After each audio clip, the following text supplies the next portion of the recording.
Greetings. It's Star Frederick Riddle, and this is another episode of Christian News and Views. This is episode 203. We're getting along there, folks. Today is Wednesday, and I've divided this into two different items that I want to cover. The first one regards Department of Homeland Security, NOAM. She announces Speedway Slammer Detention Facility. So here goes. The Department of Homeland Security is announcing a second migrant outdoor detention facility, this one in Indiana. Today, we're announcing a new partnership with the state of Indiana to expand detention bed space by 1,000 beds, DHS Secretary Kristi Noem said in a post on X. Thanks to @Gov Ron for his partnership and to help remove the worst of the worst out of our country. Noam dubbed it the facility the Speedway Slammer because the Indianapolis Motor Speedway is located in the state. The announcement comes on the heels of Florida opening Alligator Alcatraz, a tent facility in an abandoned airstrip in the middle of the Everglades. The facility was visited by Trump and has been the subject of lawsuits and controversy, of course. That's my little comment right there. If you are in America illegally, you could find yourself in Indiana's Speedway Slammer. Avoid arrest and self-deport now using the @CBP Home app, Noam wrote. That was item number one. I'll get to the opinions later. Item number two. Trump says occupying Gaza is pretty much up to Israel. That's the headline. Here's the article. Trump was asked whether he'd support a full Israeli occupation of Gaza, as Israeli Prime Minister Netanyahu has suggested. The president sidestepped, saying only that anything beyond food aid is pretty much up to Israel. Well, I don't know what the suggestion is. I know that we are there now trying to get people fed, Trump said. So that's what I focused on. As far as the rest of it, I really can't say. That's going to be pretty much up to Israel, he added. So let's get to my opinion. So the first I aired was about the detention centers, and I'll state it right out. I'm in favor of these expansions of detention centers. The only people that I find opposing these are liberals who don't want to offend the guilty. Uh, they will plead their case and all that, and they give rights. They're willing to give rights to these people who they don't really have them. They're not even in here legally. And I know some of the lower courts have been trying to give them these rights, but fortunately, the Supreme Court has of late not been going along with that. And in some cases, it seems like they've actually, at one time where they were allowing it, they are now, as cases are coming into them and they're actually looking at them and everything, they're going much more conservative, and they're going by the Constitution. Uh, Liberals don't like that. They have their own idea of what the Constitution says, and it's not the one that's written. It's one in their own imagination. So I believe that human reason, says that if you are illegal, you are a criminal, and therefore detention centers are waiting for you. Break the law, and you're going to pay the. Well, I think there's an old saying like that: break the law, and you'll pay the price, or something like that. I don't remember what it was, but it has to do with if you break the law, expect to get arrested. They're going to find you one way or another. Expect to be found, expect to be arrested, expect to go to court, and if convicted, expect to go to jail. Simple as that. Or in this case, go to the detention center to be deported. Israel has a right. Now, item number two. Israel has the right to do whatever it thinks is necessary to solve the Gaza problem. I'm going to say that again. This is my opinion. Israel has the right to do whatever it thinks is necessary to solve the Gaza problem. And I can see people raising their hands and throwing up their hands in disgust, and they're going to make accusations that have no basis in fact and all that. But any human rights, there's such thing as all humans having certain human rights, aside from what governments apply. Any human rights normally applied don't really cover those dwelling there. Well, why do I say that? Because this is not something new, folks. This has been going on for decades. When you celebrate the killing of Jews, you lose your rights. Most of them, if not all of them. You identify yourself as part of the terrorist network. When we're dealing with home-based crimes, our civil laws speak of aiding and abetting.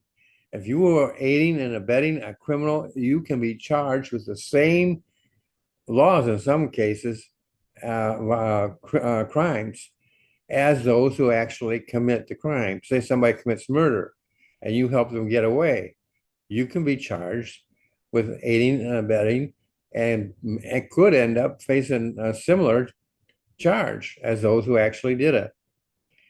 Well, those same kind of laws should apply to Arabs or any other entity that's out there who look the other way, who celebrate in the streets over mass killings of Jews. The Jewish people have a right to that land. It's a God-given right that's well documented in the Bible. The fact that you may not believe the Bible doesn't change the fact that that is a document that is older than and over uh,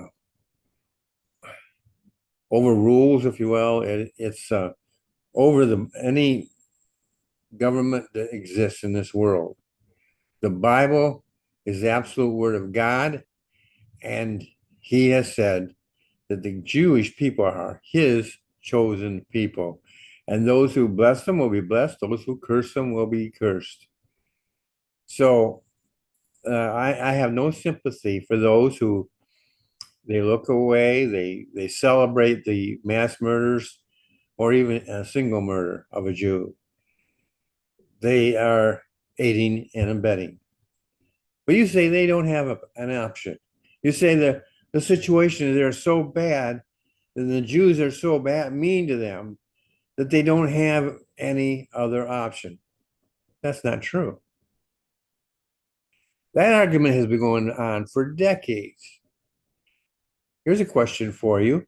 Has the Arab governments done anything to alleviate the situation in the Gaza Strip? Not you couldn't really tell. The people there are extremely poor. You could literally say uh, they're pawns that the Arabs are using. And they hide their weapons in homes and under hospitals and other places. Well, they can't do that without the knowledge of those who run the hospitals. Okay, you say, well, but they're afraid for their lives. If they don't allow them, they'll die. They can always leave the country as well. It's difficult, but people have left. And so it's not impossible. But the situation there is that the Jewish people want to do, from what the government is saying, is they want to move into the Gaza Strip, take it over, and run it. You know who benefits from that? The Arabs that are living there. They will benefit from that. They'll get the care of any other Israeli citizen.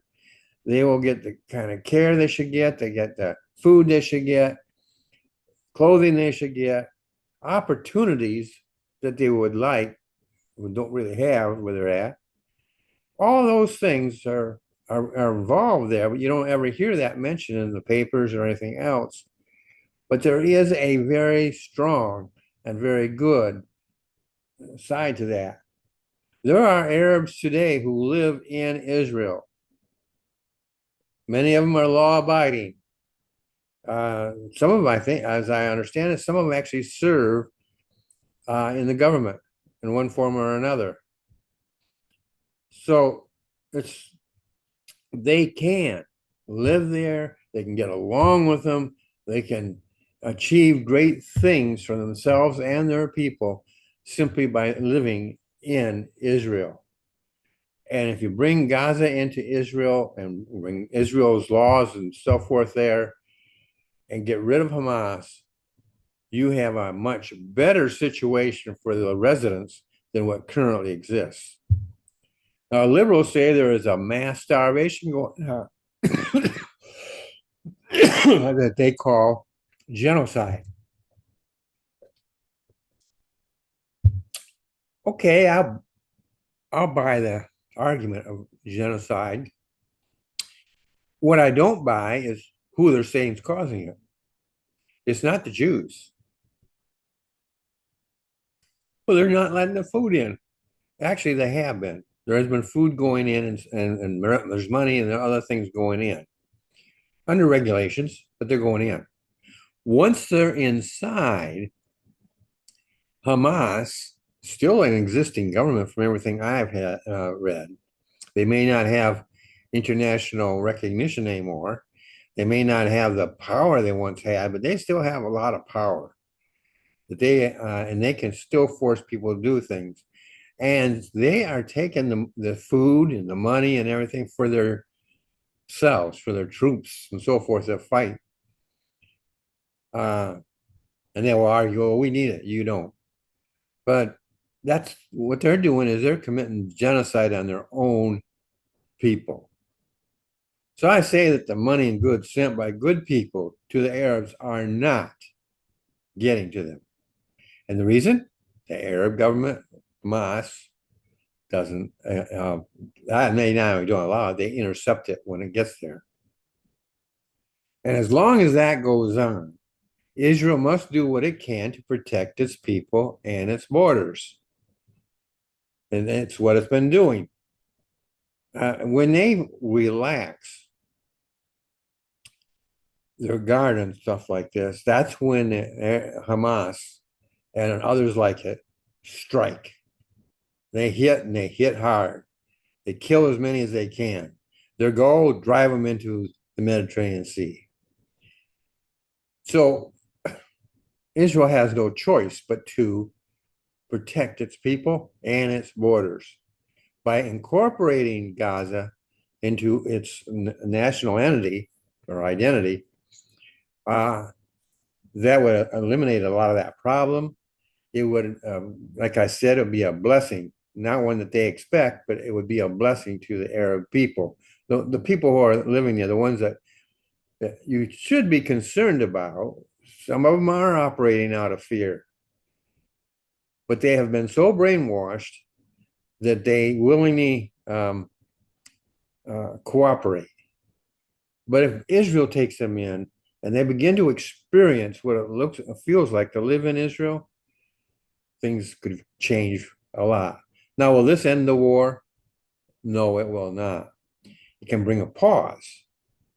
But the war will not end until Christ comes back. If you're a Bible believer and a student of the Bible, you can see that. When he comes back, God will set things straight. Until then, you're going to still have this. This goes all the way back to when Abraham and Sarah decided for him to have sex with her maid, who then gave birth to a son by the name of Ishmael. And it's kind of a weavy line, but it does come all the way down to the Arabs of today. And we also have Isaac, who was born of Abraham and Sarah, and his line, much more clear, comes all the way down to the Jews. And the promise of God has always been to them, not to the Arab people. So I'm in favor of Israel doing what it needs to do to take over, to protect itself. Hopefully, they'll find a peaceful way of doing it. But until they do, they better be on alert. And I'd like to remind you that when Russia eventually invades, and I do believe it's Russia, when Russia does eventually invade Israel, they're going to be going up against a country who has relaxed, or against a country who have on-wall cities. That's a biblical term. And if you read it, and if you have a military sense of mind at all, you can see that that means that they have their Iron Dome is either no longer in existence or at least turned off. They are at rest. They are at peace. Maybe they're prospering. They're not expecting it when it comes. Well, that's it for today. I hope you've enjoyed this. Uh, and I look forward to seeing you again. In the meantime, I hope you take time out to subscribe to my channel, TR Independent Books. Subscribe to it. You get, my understanding is you get everything that I do, which would be both this podcast and another one that I do on writing. You certainly have access to them. And, or you can, if you don't want to subscribe, simply follow. Both of those encourage me, and I always promise you this, to inform you, encourage you, and to try to inspire you. I try to do all three of these things in every episode that I do. Whether I succeed or not is not up to me to decide. It's up to you. So, and by the way, if you disagree with me, feel free to comment. Keep it civil. We can have a discussion. You might change my mind on something. You might actually cause me to elevate that conversation to an episode that others can hear about. So that's it for today. I hope you have a great day, and I'll see you in the next episode.